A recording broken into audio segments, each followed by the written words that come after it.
Sales is one of those things that we think we're good at until we really learn what it means to be good at sales. And being good at sales is not like, I'm extroverted.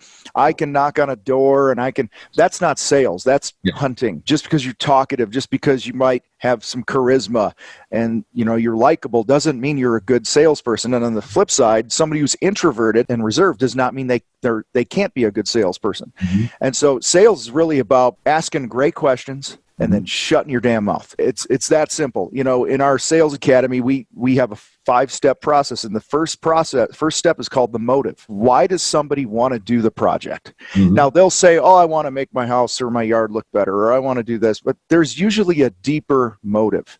And most of us make assumptions in the sales process, which is why we sit up at 11 o'clock or 1 in the morning. We negotiate against ourselves that our price is too high, and then we cut $300 off the bid to get it under that 1,000, under the 12 grand to 11,900, so it's an 11 instead of a 12, and then we hit send. This is a true story. I negotiated against myself, made assumptions that my price was too high. They were going to have a problem with my price, and I was stressed all night about it.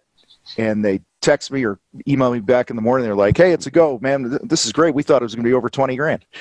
I was like, that's the worst feeling in the world. We bring a lot of our own baggage, our own beliefs about money, our beliefs about why people should hire us. That's what we call the tap dance, right? We go out to their yard and we're like, "We're really awesome, and we don't subcontract, and we have this certification, and we won this Chamber of Commerce award, and I won all those things too, and that's great, and we've all the certifications." We're making the assumption that shit's important to the customer. In fact, when you learn how to ask a really good question, you'll understand that the most important thing in hiring a contractor is the fact that their 88-year-old dad with emphysema lives with them, and they're afraid that he doesn't die because of the dust that's created on the job. The woman who many years ago had twins, and they only slept from like 1:30 to 3 in the afternoon. It was like the only time her kids would sleep. And when we really got to, she wanted her house done and all this other stuff. But, I'll give you guys a couple great questions to get their motive here. I just simply asked, I said, "Hey, you're going to hire somebody to do this job." And we had already talked about the typical shit, right? And then just something told me to take it deeper. And I said, "You're going to hire somebody to do this project. They're going to come in. I'm sure the work's going to be great. You're going to write them a check. They're going to pull out of your driveway and they're going to leave and drive off into the sunset." So I always try to paint that picture, right? I said, "How are you going to know you hired the right guy?" Without missing a beat, never came up in the half-hour conversation that we had. She goes, "If you don't wake my twins up, I hired the right guy." And this is where most of us pounce. We go, "Oh, well, we won't wake them up, and we'll be really quiet." And or if they say, "Don't leave a mess," we pounce on that. We never leave a mess. We always clean.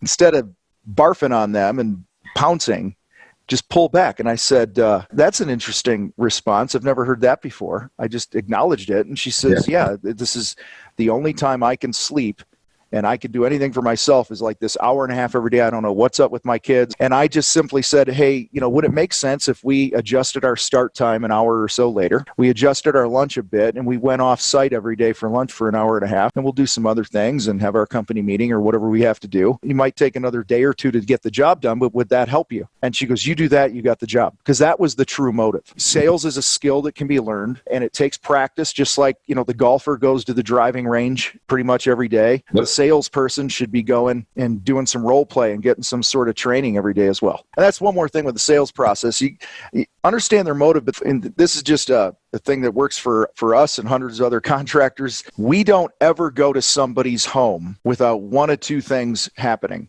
Number one, they've agreed to write a consultation fee, or they know they're going to be writing a check for a deposit. And we've been doing this for about 6 years, even before all this Corona stuff and the virtual sales. Like, time that you can save just by learning how to find somebody's motive and just talk budget a little bit. That's just 2 of the 5 steps.